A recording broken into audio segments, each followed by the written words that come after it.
Hello, my name is Ken Larkin. I'm Secretary of the Ballyfermot Hearitage Group. This is a new prototype programming that we're going out on today on the internet. But like always, we only rely on your input to let us know what you would like to hear and see in connection with the local history and heritage of Ballyfermot and the surrounding areas.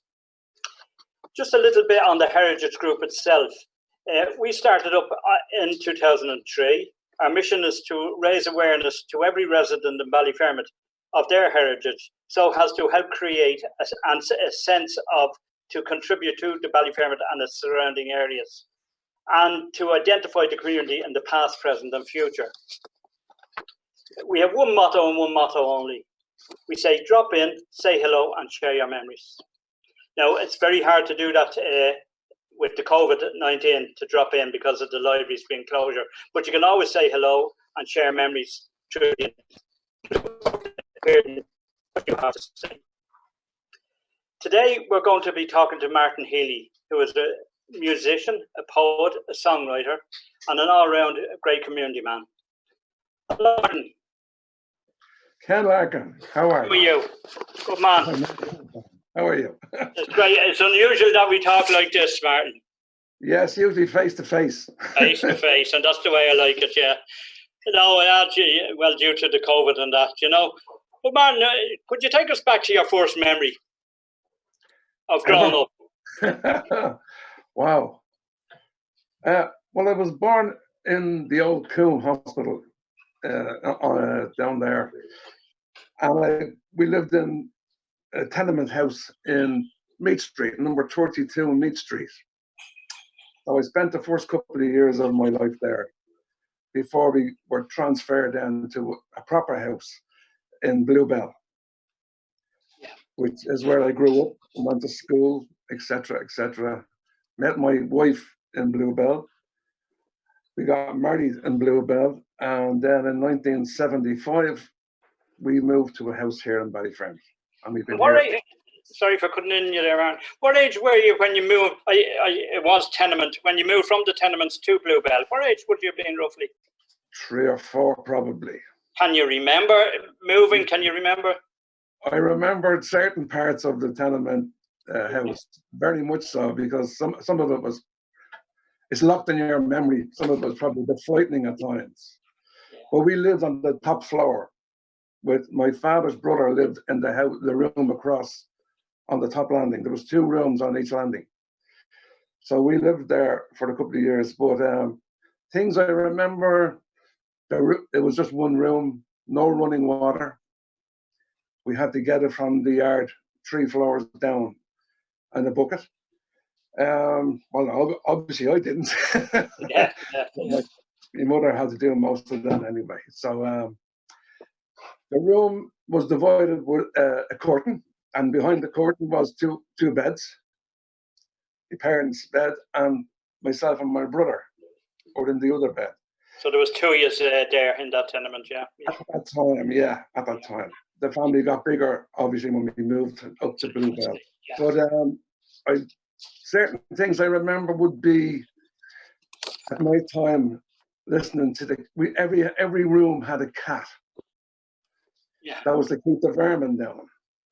So you'd be lying in bed and you'd hear the cat's paws scampering across the floor. And then you might hear a little squeal.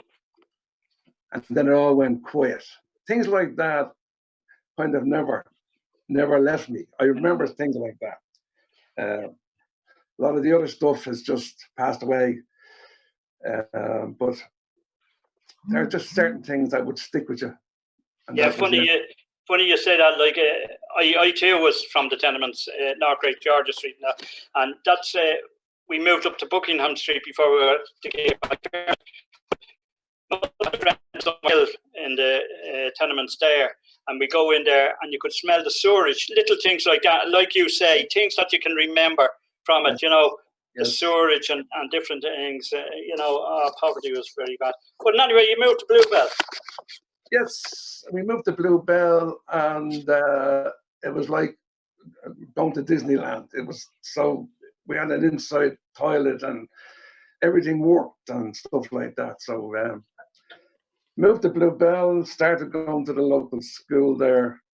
And then my wife lived right across the road from me, which I didn't know that at the time. But her father used to work in the foundry in CIE in Inchicore. A man by the name of Charlie Downey. Now, a lot of people around would know this man because he ran a soccer club called Richmond Rangers. So any of the guys around Ballyfermot, around my age, your age, who played football around in those days would know. He's a yeah. So that was, so I played football for him for a while, and because I had to try and invade my way into the family, you know yourself. Get your legs under the table. Something like that. Yeah. And I remember they were one of the few houses on the road that had a TV, a black and white TV. So we all used to assemble over in Charlie Downey's house on a Saturday evening to watch the Lone Ranger. I remember it well, yeah. Stuff like that, you never forget. You know, it was just amazing. They were great, innocent times. They were fantastic. I know what you mean. And you say you met your wife there across the road from you. Yes, we went to school together. My God Almighty. In school together and all. Ah, sure, God Almighty, yeah. Childhood sweethearts. And we got married in Bluebell. I was 21 and she was 19. My God, yeah. And we were there for a little while. And then we got a house over here in Ballyfermot. So the family. What year was that you moved to Ballyfermot then? What year? 1975. Oh, I see. Yeah. 45 years ago. My God. And just before we go in, that famous poem that you wrote. Who said it was famous? You.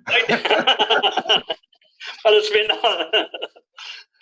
No, I'll tell you, it was a coincidence that where I got the idea from was, I was coming back from the lawns one Sunday morning, and had been up there for a walk, and I heard a tremendous crash. I didn't know what it was. I didn't know whether it was something getting shot or an accident. And I looked around, and all I could see coming by the shops there on the phone was, I think Damo, the manager in Tim Young's, was lifting up the shutters.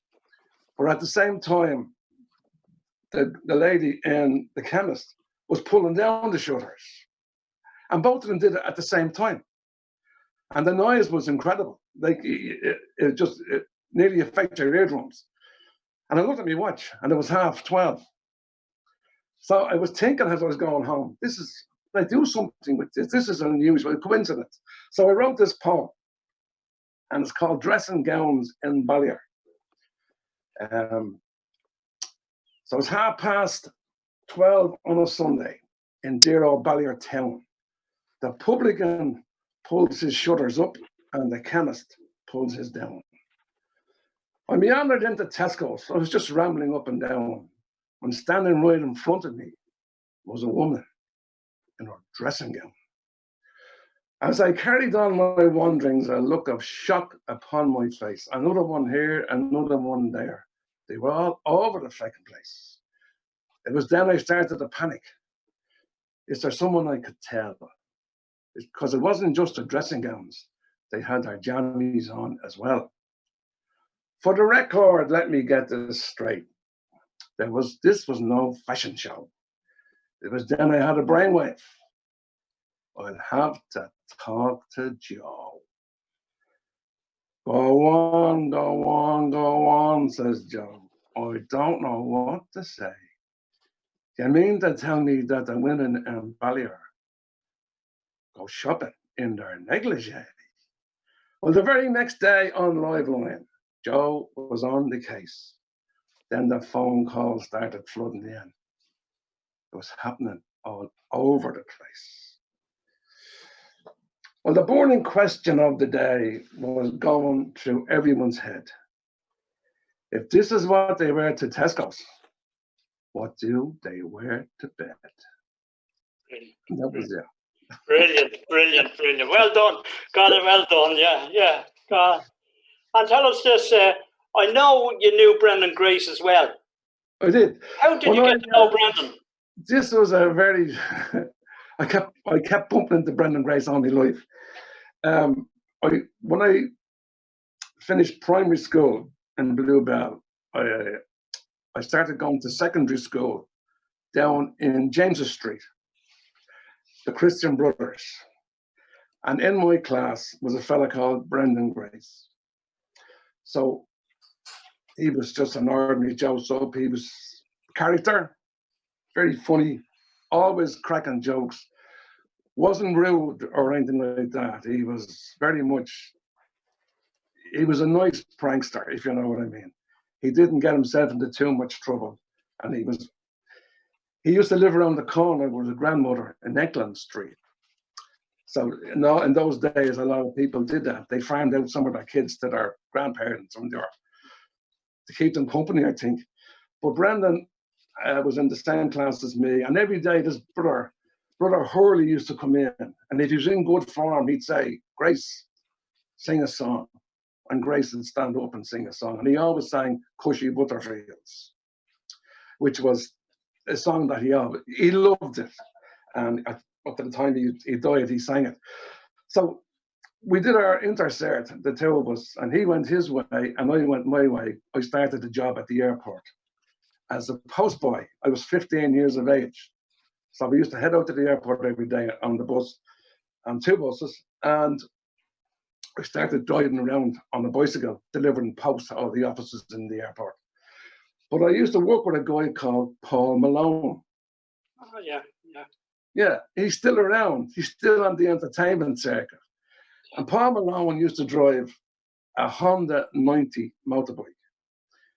And he used to give me a lift home on a lot of the evenings. He dropped me off at Kilmainham, and he'd go up he lived in Drimnagh. He dropped me off at Kilmainham, saved me a fortune in bus fares, which was great. And I didn't tell anybody. But he was telling me one day, he was sitting probably having a chat, having a cup of tea. He says, this was in the mid-60s. I started working in the airport in 66. So it was the ballad boom was starting. All these bands were starting up all over the place. It was a big thing in Dublin, as you know. And he said to me one day, I'm putting a band together. And I said, that's great. He says, we're going to be playing in the Bag It In every Friday for the next 4 weeks or 6 weeks or 10 weeks. And he says, we're looking for a bit of support. And I said, no, it's no problem. You know, jump on the bus in the evening and go back in Friday nights or the Saturday night. Yeah. So I turned up at the first gig with Paul Malone, and the Ginger Men was the name of the band. And who was on stage? Brendan Grace. And, you know, he just looked at me and he says, what the hell are you doing here? And the usual, what the hell are you doing here?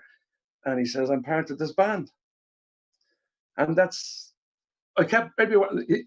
he actually, when he got married, his wedding was in the airport church.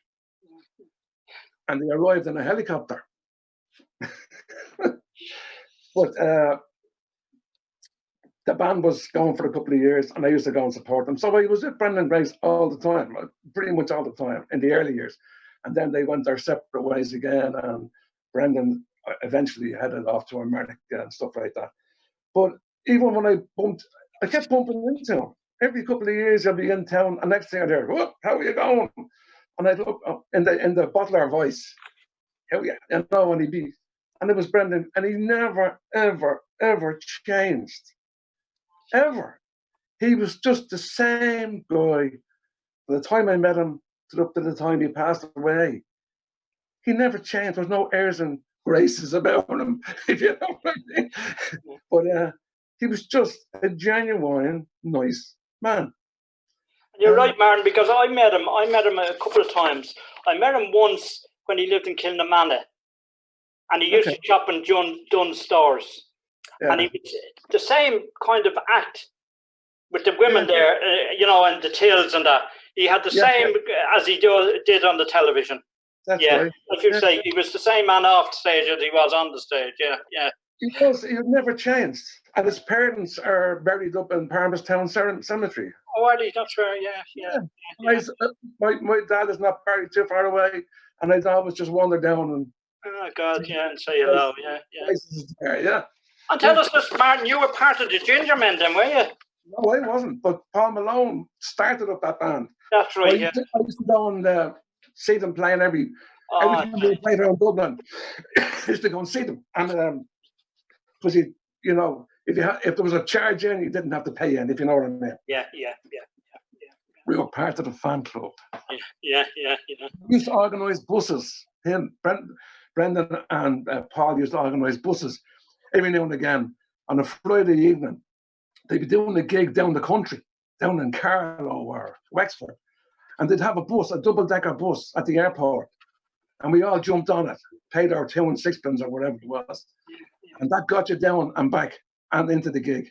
My God, yeah. It was absolutely brilliant. The things that we were doing, that was just so innocent and funny, and it was always just fun, and they were brilliant times. Brilliant.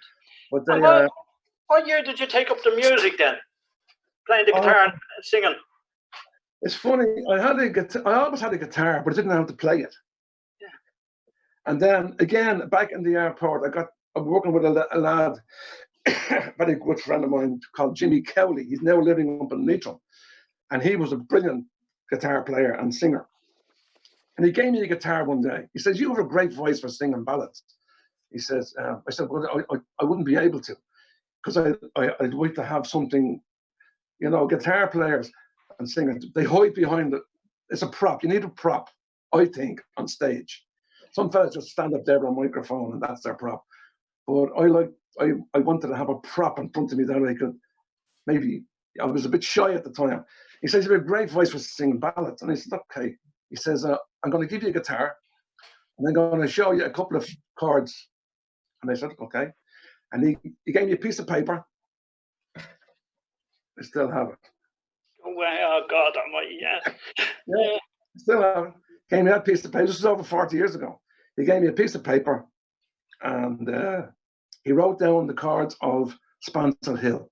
3 chords: A minor, C, and G. Thanks for them now.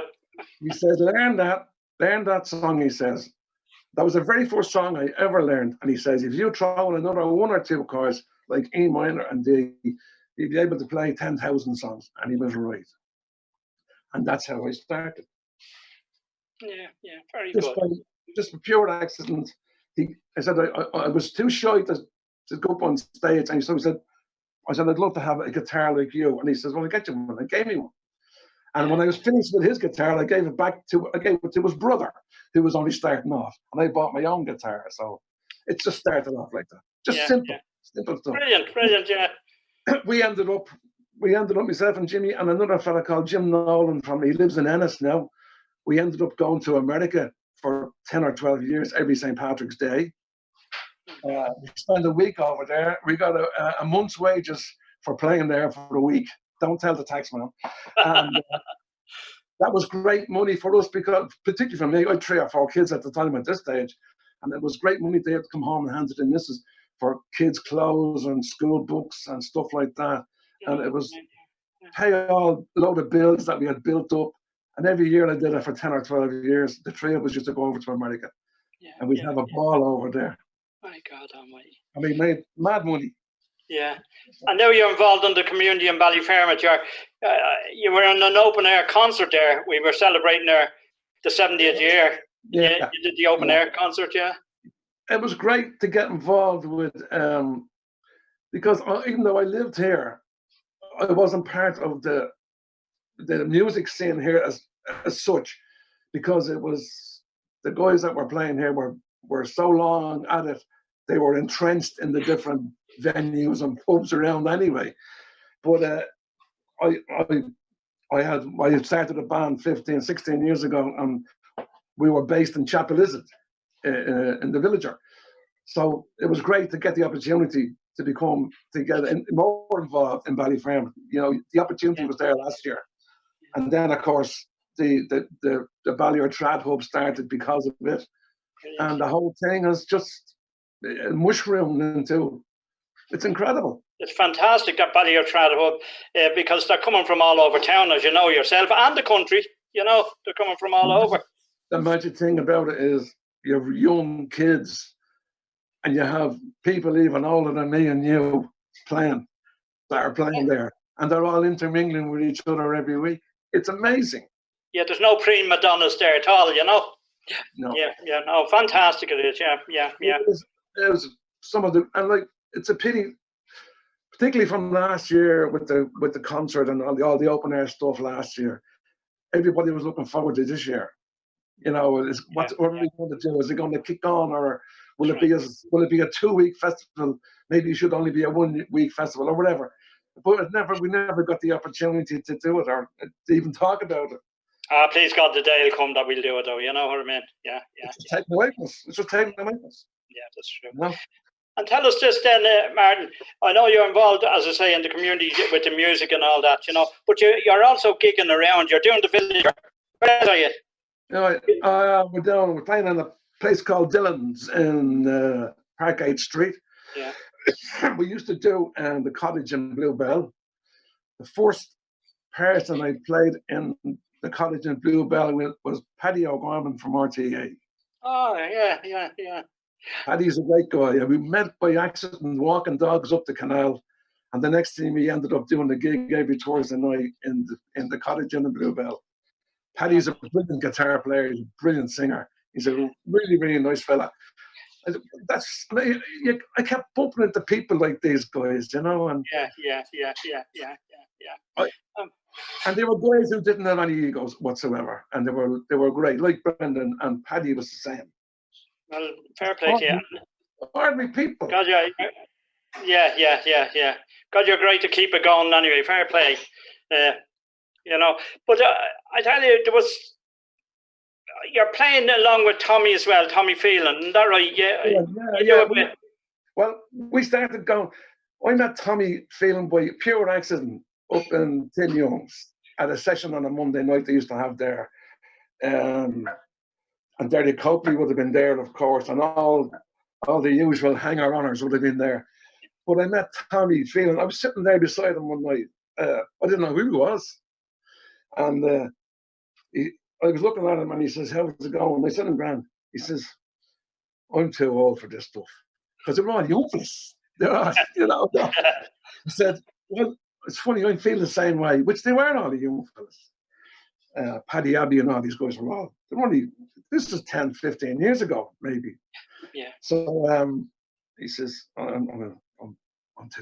these kids are too young for me. They're all too good at flying out and bashing out all these tunes. So I said, by the way, I said, in case you're interested, I said, I run a session down in Chapel Lizard every Wednesday, if you're interested. And I said, it'll probably suit you because it's for elsewits like me and you. And he came down, and that was about 15 years ago or 14 years ago. Yeah. And we've been there playing together ever since. We ended up going to the Caribbean together for 10 years.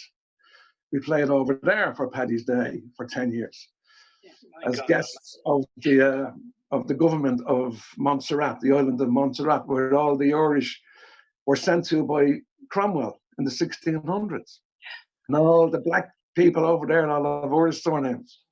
My God almighty. And you were away in Scotland not so long ago, were you? We've now changed tack, and the government over in Montserrat changed. They wanted to get away from this Kamalia Irish stuff that they didn't think was very appropriate. So they didn't want us back. So that's okay. That's no problem. We didn't have a problem. We've got 10 great years there. And I mean, we're talking great years there. Yeah. But we sang for our supper. You know, there was no, the poor people over there, they had nothing. They had nothing. So we used to do like maybe 10 concerts in 7 days. And we didn't charge anybody anything. So they supplied us with accommodation and food and stuff like that. And all the places we played in, they fed us and threw loads of beer at us. And the only thing they gave us was they gave us a driver. A fellow with a car would always be there to pick us up and bring us home. all that kind of stuff. Unless he got drunk, and then we'd have to find our own way home. But things tend to happen in the likes of the Caribbean, and the bars are open there 24 hours a day anyway. So it was great crack. Tom Phelan was there, and Tommy Keane. Oh yeah, He would have been there. So then we were sitting here about 2-3 years ago deciding, geez, we don't go to the Caribbean anymore. What are we going to do? So we decided we'd try Scotland, and we went to the Isle of Skye. And we've been there for the last 3 years. We don't go Paddy's Day. We go around September, October, at the end of their tourist season, because it's crazy. It is crazy. It's full of Chinese people for the whole summer. I mean, thousands of them. So we go over at the end of their summer season for a few days and play a bit of music over there and have a bit of fun. There's always something going on. Well, listen, I know you're going to play us out. You're going to give us a song. I will. It was great talking to you, by the way, and thanks very much, Martin, for coming on. If you insist, I will. And please, God, we'll meet up shortly. Yes, I played a song this morning on Facebook for my father because his anniversary this month. He's 25 years dead. And I done a song called John a Dream because it always reminds me of my father. On Raglan Road of an autumn day, I saw her first and knew not her dark hair would weave a snare that I might one day rue. I saw the danger and I passed along the enchanted way, and I said, let grief be a falling leaf at the dawning of the day. On Grafton Street in November, we tripped lightly along the ledge of a deep ravine where can be seen the worth of passion's pledge. The Queen of Hearts still making threats, and I'm not making hay. Oh, I love so much, and by such is happiness thrown away. Oh, I gave her gifts of the mind, I gave her the secret signs not known to the artist who have known the true gods of sound and stone, and word and tint without a stint, for I gave her poems to say, with her own name there and her own dark hair, like clouds over fields of May. On a quiet street where old ghosts meet, I see her walking now, away from me so hurriedly, my reasons must allow, for I had loved not as I should, a creature made of clay. The angel woos, the clay lose his wings at the dawn of the day. When the angel woos, the clay lose his wings at the dawn of the day.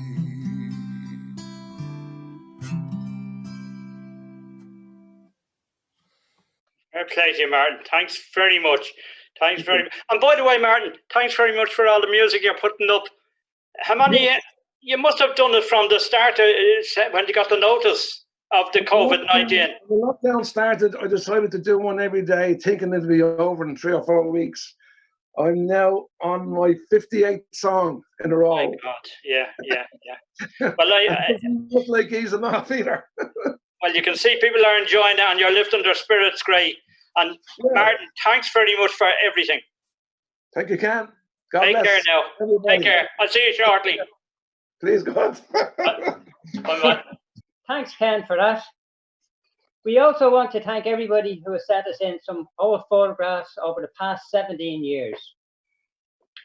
We now have an archive in Flickr with over 29,000 photos. A line from the Telly Savalas song, a picture, paints 1,000 words. It's so very true. Every picture tells a story. A photograph here of Jimmy O'Connor. Jimmy O'Connor from Landon Road, Ballyfermot, and Jimmy holds a world record. He scored the fastest hat-trick in a soccer match here in Dublin. And thanks to RTE Archives, we have a little clip of that match. In 1963, Jimmy played football with Landon United. He later joined Shelbourne. And on the 19th of November 1967, Jimmy was playing in Dalymount Park and he scored a hat-trick in 2 minutes 13 seconds against Bohemians. Matt Busby was among the 25,000 attendants that. Still Garvin, Hamill is there now. And here's O'Connor, he does, it's 2-1. O'Connor scores for Shelbourne, 9 minutes gone in the second half. And now it's 2-1. Bohemians still on the lead, but that's one back for Shelbourne.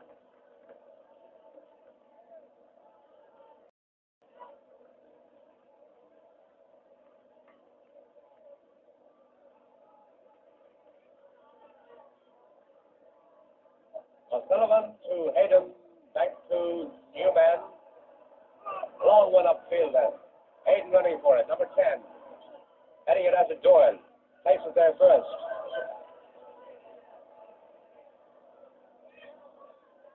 Walsh. Good there for Bohemians to Newman. Newman to Mulhall. Mulhall chased by Murray. Swing it in, and what's the bend on that ball? Byrne alive to it and getting it to clear. Finding Walsh. Walsh to Garvin. Sells really rampant now. Murray chasing down the right. There's Murray on the ball.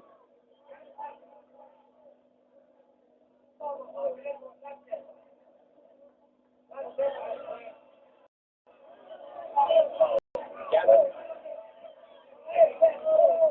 Conroy. And it's O'Connor again in there. And it's goal number 2.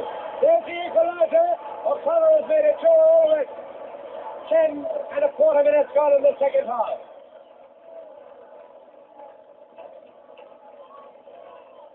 Well, now that's a pretty turnabout indeed. From 2 goals up, Bohemians are now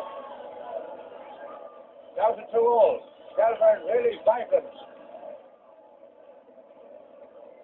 Now the Nifties of definitely has passed Shelbourne's way.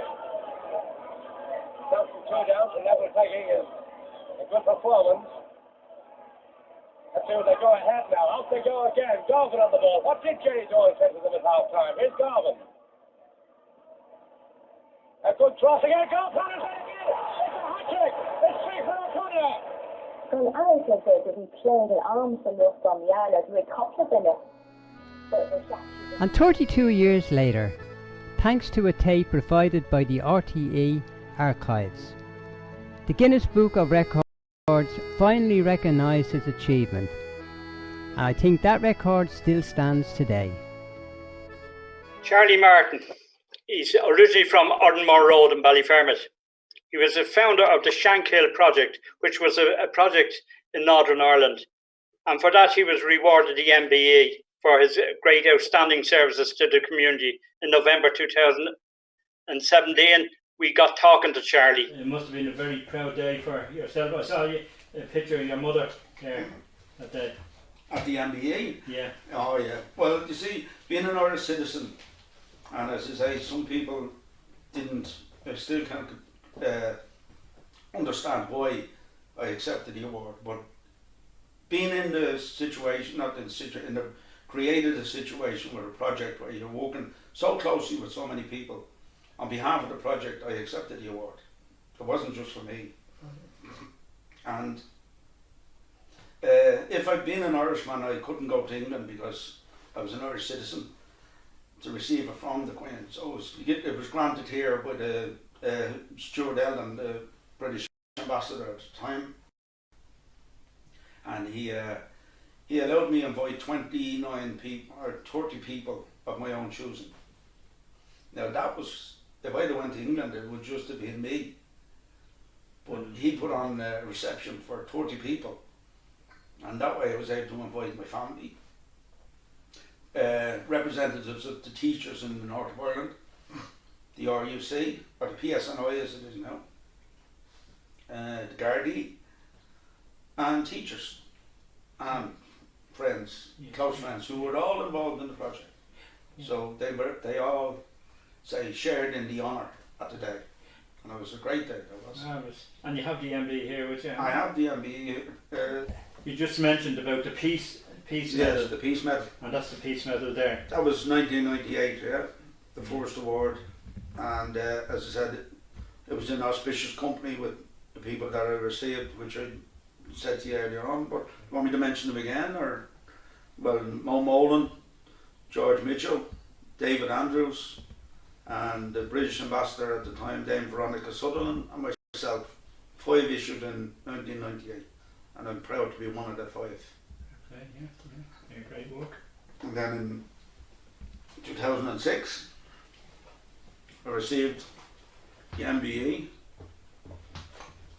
and that was for the work that I did do in the north of Ireland for nearly 14 years. Oh my God, yeah.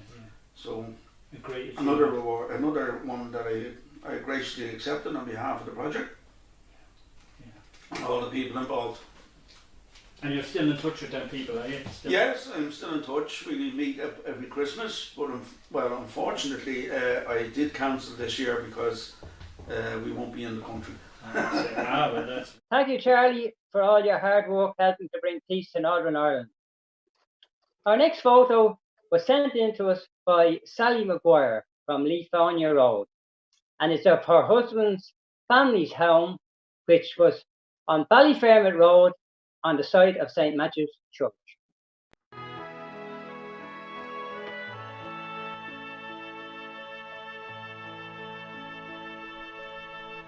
This cottage was owned by the Maguire family. It was one of 6 cottages in a row and was situated where St. Matthew's Church is today.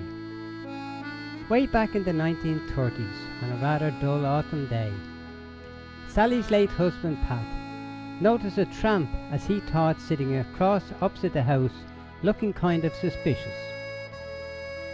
At that time there were only 4 cottages left. There was a lot of land to be worked at: flowers, vegetables, cattle and hens, and this kept Sally's husband and the Maguire family busy. Some months passed and a knock came to the door, and the man that Pat had seen some months before offered to sell him a painting of the cottage for £1. Pat was really surprised after having been suspicious of the man, so he bought the picture without hesitation. Now it is an heirloom and worth much more than £1. Notes are taken from Sally Maguire on the 19th of March 2012. Nellie and Shay Weldon welcomed Sean and myself into their home in September 2018 to share a memory of Liam, her husband. And here's Nellie now singing one of Liam's many songs, The Blue Tar Road. Hardship and poverty and the blue tar road. I came to Dublin City Fair in the year of 59. I camped in Lansdowne Green Valley with others of my kind. But Dublin's corporation, good Christians to a man, broke down our tents and uprooted us, dragged out our caravans. I would like to conclude by thanking Martin Healy and all the people that has welcomed us into their homes down the years to record their memories. All the people that has given us cassette tapes, photographs and memorabilia. And our producer David Duggan, who put this idea to us to go live on the internet. And Sean Brennan for recording all these memories so that people can see and hear. Thank you, and please keep safe.